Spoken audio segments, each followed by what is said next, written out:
On November 13, 2022, 4 students of the University of Idaho returned home on Kings Road after a long day and went to sleep. Little did they know that this would be the last night of their lives.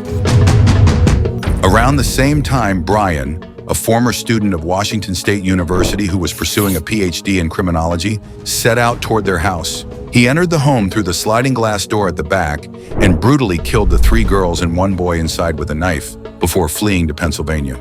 This incident spread terror throughout the small town of Moscow, Idaho. Security agencies across the country became active, and after some time, the PhD student was arrested. The case continued for 1,000 days. The defense lawyer tried to prove the accused innocent, while the prosecution sought to prove him guilty. Eventually, outside the courtroom, both sides reached a plea deal. The accused would plead guilty, and in return, his death penalty would be commuted to life imprisonment. The agreement also stipulated that the accused would not disclose any details about why he committed the murders. Thus, on July 2, 2025, the judge read out the terms of the agreement and recorded the guilty plea. In this way, the killer essentially decided his own punishment, life imprisonment instead of death. But is this really justice, that through a deal, the criminal determines his own sentence? After the suspension of the death penalty, the father of one of the murdered girls told the media that the decision was wrong and that the killer deserved the death penalty. This ruling once again exposed the double standards of a world where the victim does not get justice, but the criminal benefits.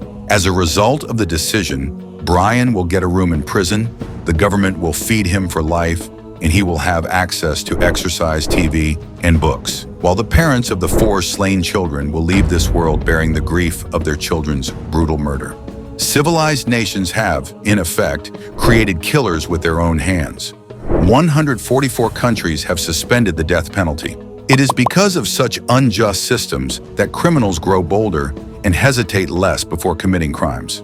In their minds, they know, even if we get caught, so what? We'll live comfortably in government prisons. But Islam has given the most just law to prevent corruption and ensure peace in society. The punishment for murder is death.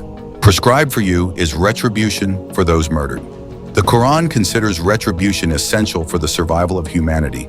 And in the law of equality, there is life for you, O people of understanding, so that you may guard yourselves against wrongdoing.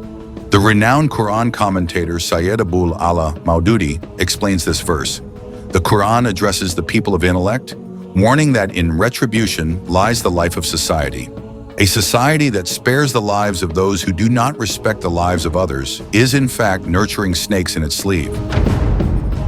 Just look for yourself. In countries that uphold God's law, what is the state of peace? People live securely, traveling day and night without the need for guards outside their homes. So is it not time that we establish the system of Allah, the system that is perfectly in line with human nature, created by the Creator of mankind and which guarantees peace and security in human life?